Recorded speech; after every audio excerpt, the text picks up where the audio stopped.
Big Mouth has been one of the most well-received shows that's aired on Netflix. It's created by real-life childhood friends Nick Kroll and Andrew Goldberg. It centers around two middle school-aged boys going through puberty and the experiences of the rest of their classmates as they adjust to their changing bodies. I'm Charlie Bright of Gold Derby, and we are proud to be joined by both Nick and Andrew.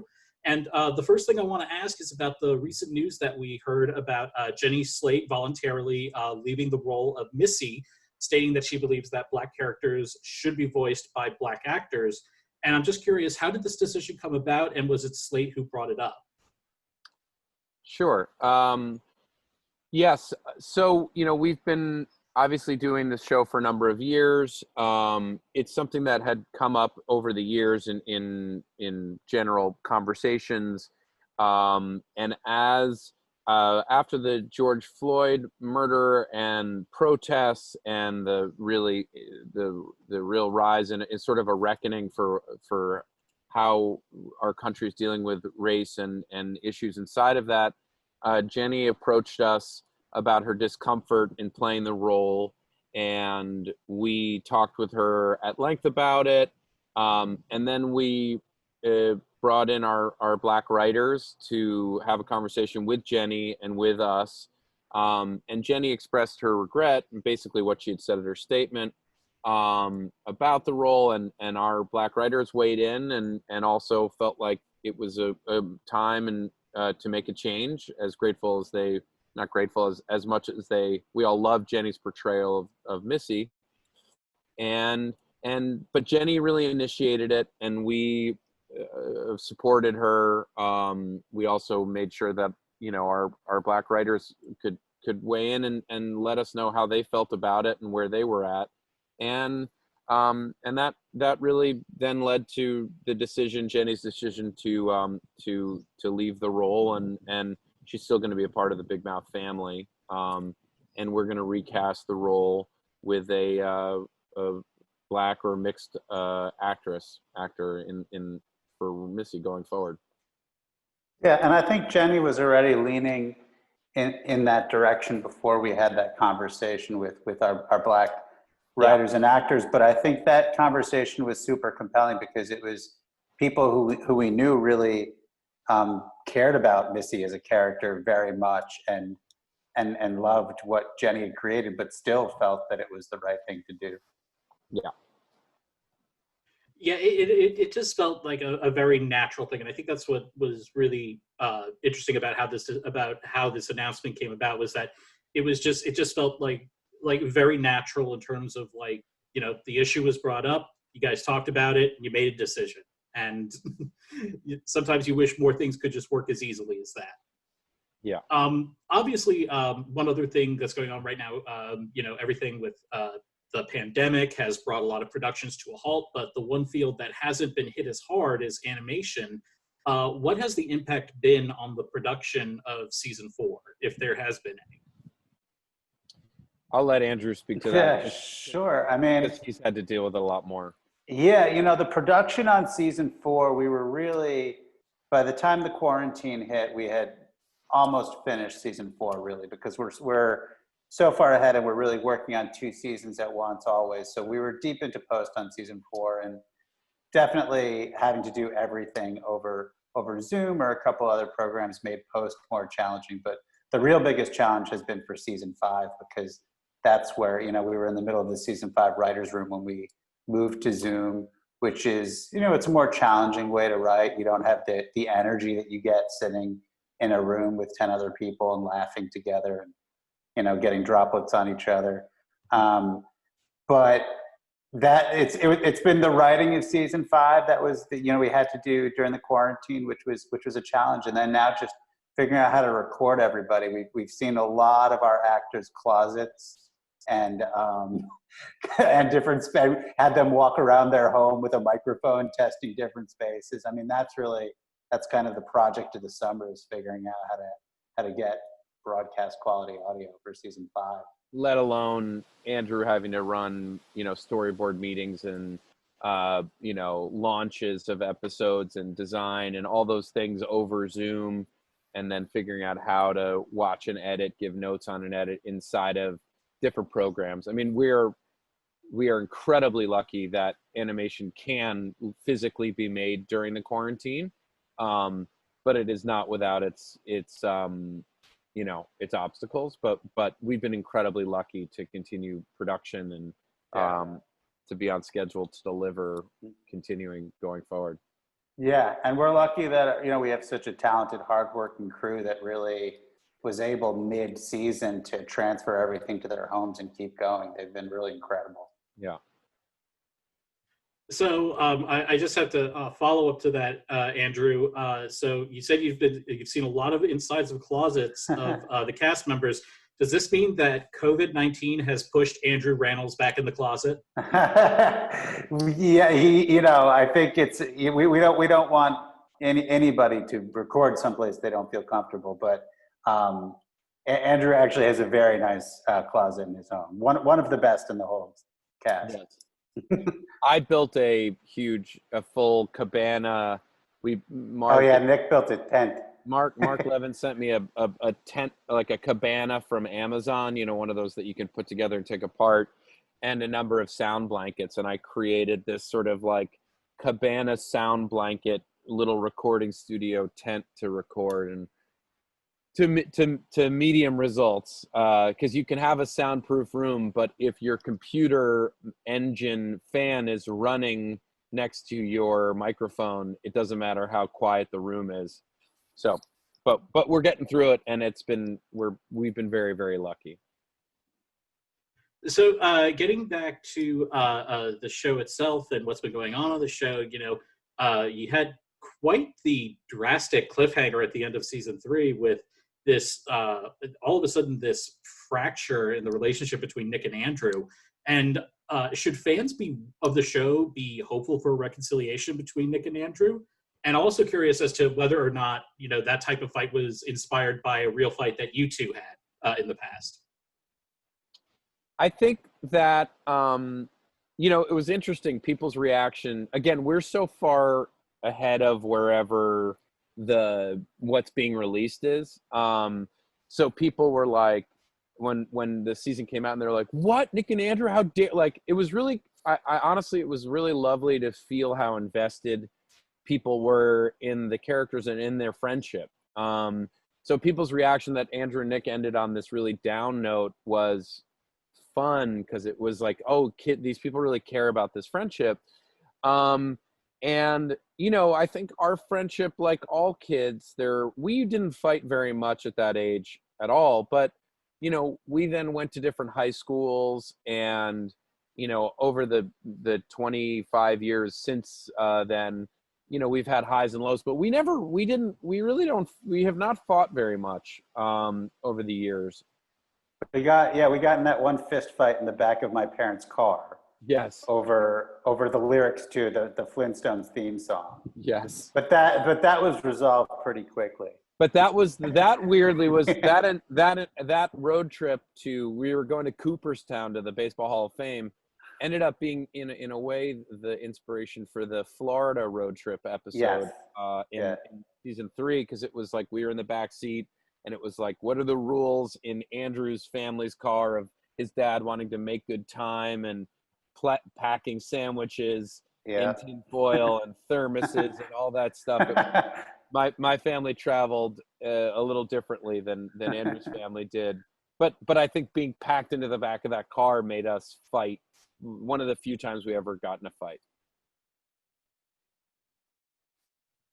So, what other things can we look forward to in the 4th season? Because I know you don't want to give too much away, but are you able to give us a little taste of some of the stuff that we could be expecting? Yeah, Andrew, I don't know if you want to go or yeah. Well, season 3 ends with them graduating 7th grade, and we can tell you season 4 picks up during the summer.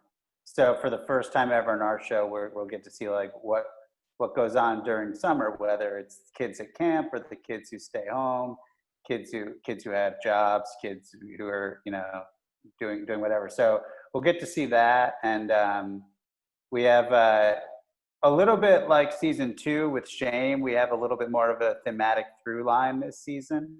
Mm-hmm. which I don't know that we've shared yet, but it'll be a little bit more like that with a new creature coming in that sort of engages with a lot of the kids. And I think the creature, this thematic, will feel oddly relevant to where we are right now, I would say. I mean, not, it's not like the COVID creature, but it's like but that would have been a bad idea. Yeah. Yeah. No, but it is an airborne virus, and it's but it is I do think it's really, I mean, I feel like we can say, I don't know, well, we haven't made any, I guess we should talk to Netflix, but anyway, I think that we don't want to get put in Netflix jail. Yeah, it's thematic, like Shame was, and it's summer. And really, if you follow what's happening to the kids at the end of the season, if you just follow what they say they're doing, that you'll see it. And then we come back to the beginning of 8th grade for all the kids. So I'm curious about how you guys write for the different characters. And specifically what I'm curious about is there a character that has been particularly tough for you to craft a multi-season storyline for? I mean, the show started obviously inspired by me and Andrew's lives and what we were like at that age, but it so quickly became an ensemble about all of these kids. And I think we've discovered so much, like in season 3, so much of the season is one of the most interesting or fun ones was Jay discovering his bisexuality, his really trying to uncover what he was who he was attracted to, what that meant, and that has been fully organic to a discovery. That was not something that we intended or knew would be something about the show.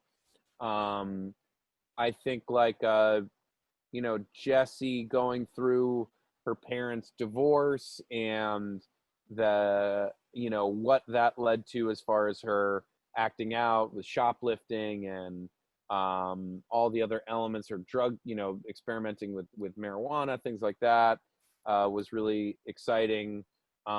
Missy and her discovering her mirror Missy and her anger, and also her sexuality, and as we, with disclosure and stepping into a little more of her, an aggressive woman, things like that have been exciting.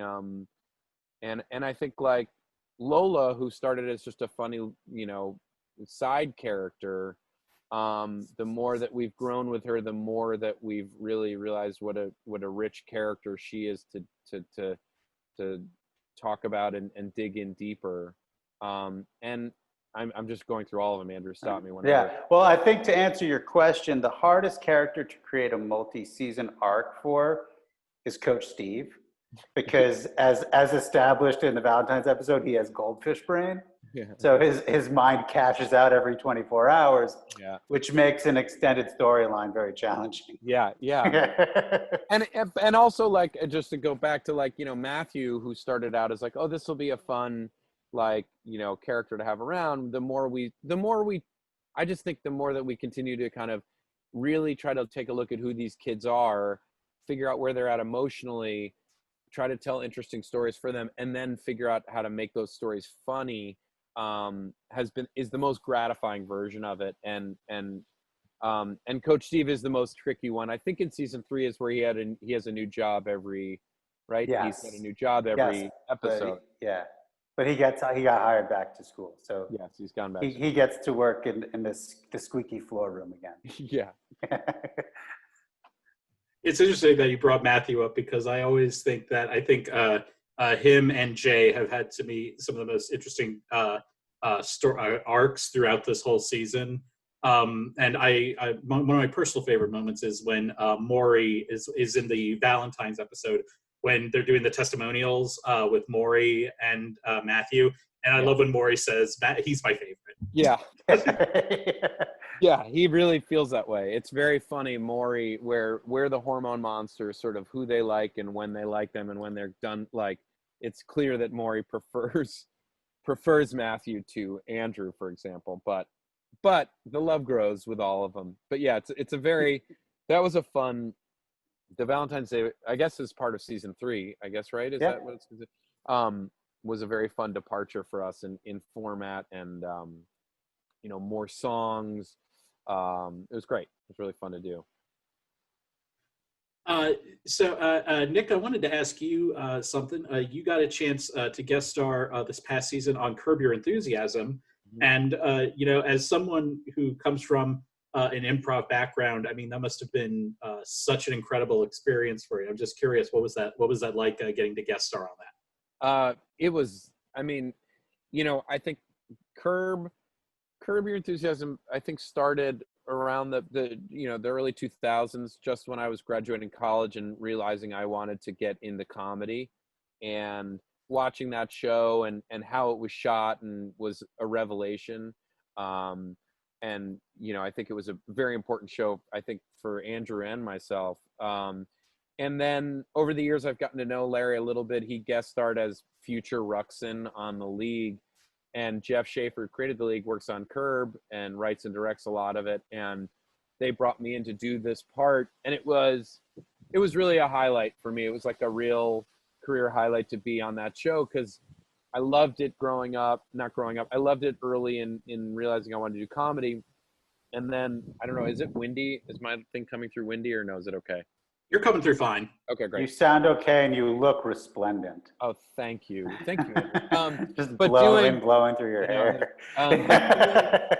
But getting to do the particular bit they gave me to do, which was like the ugly section, that there's an ugly section and a good looking section at a restaurant, felt like such a kind of classic Curb bit, that it was so fun. And I got to play with Larry and Jeff Garland, and then Ted Danson and Susie Essman were there as well. And it just was like, honestly, it felt like one of those, when you're a comedic actor, you just want to, like, being on Curb Your Enthusiasm, getting to do a bit with Larry, you just want to kind of check that box. And not only did I get to check it, but I felt like I got to do a really fun, very kind of classic Curb bit. And it was just the most fun. Also because, I don't know when we shot that, but, for the last number of years, really, I've been largely just doing Big Mouth, with a few other things here and there. But so getting out to be on camera and getting to do and improvise and, just kind of be mean to Larry David and have Larry David be mean back is like a true highlight. So, last year you guys did get into the animated series race at the Emmys. Unfortunately, you guys lost out to The Simpsons, and I'm curious, do you guys have a strategy to make sure The Simpsons doesn't claim the prize again this year? We probably should, but... Yeah, we have no... Yeah. There's no strategy. Yeah. Is doing a Gold Derby interview a strategy? It can't hurt. This is it. You're witnessing it as we speak. I will say, like, obviously, it would be so nice to, like, win. Everybody, whether they admit it or not, everybody wants to win awards. Like, there's no, how can you not? But, like, to be nominated and to be recognized, especially to be recognized with shows like The Simpsons and, BoJack. I don't think Rick and Morty was there last year, but, like, it's cool. It's like, it feels like to be recognized, even with a nomination, makes you feel like, oh, this thing that I've spent so much time working so hard on, that we're getting clumped with some of the best shows in the history of television is gratifying.